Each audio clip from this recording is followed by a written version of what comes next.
Ngibingelela ubaba, ngibingelela umama, ngibingelela inja, ngibingelela nabasilisa. Mina ngikusukumelayo uphindile washabalala okhulumayo. Ngihlala la eNetherlands. Mina engikusukumelayo nje ukubonga uNkulunkulu ukuthi usigcinile. Usigcinile sahamba saya emakhaya saze sabuya. Siphephile kungekho ngozi konke kwaba kuhle. Noma sibuya lana bengashiyanga umuntu kodwa uNkulunkulu emuhle.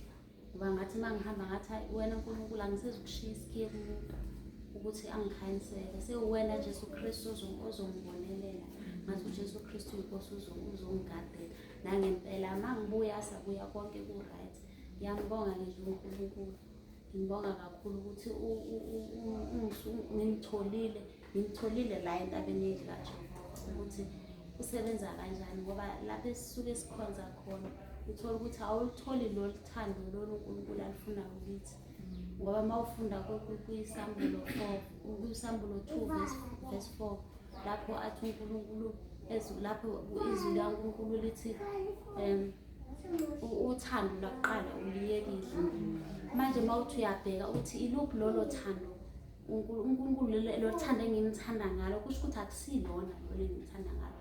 Uluphi lolo lwaqala uthi uyafunda unga-understand ukuthi ngiyaguqa ngiyathandaza ngiyazama ngenza konke uNkulunkulu athi ngikwenze kona. Kodwa mangifika la ekhalezo ngabona ukuthi okay kusho ukuthi uNkulunkulu lo thando laqala alishoyo yilo lo thando olula ekhaya lethu lokuthi kumele senze lezi zinto lezi okumele sizenze sibiyekile bese sibhizi sifaka zonke lezi zinto ezifakayo emacici ngani sakhohlwa uthando lukaNkulunkulu.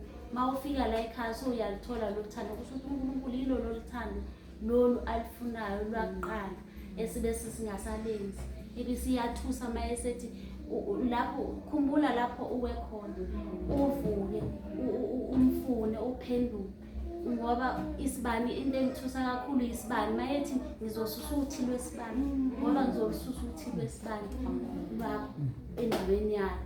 Lokho kuyathusa ukuthi ngazi ngisamkhonza ngendlela yena uNkulunkulu. Ngiyacela nami ukuthi uNkulunkulu engathi angangisiza angandisela ukukholwa ukuthi nami ngikwazi ukumkhonza ngokweqiniso. Ngimnikeze lo thando nodumo lo olumfanele ngoba ngiyakholwa kodwa angazi ukuthi uthando lo uNkulunkulu engimnikeza lo yilo yini lo alifunayo. UJesu Kristu inkosi.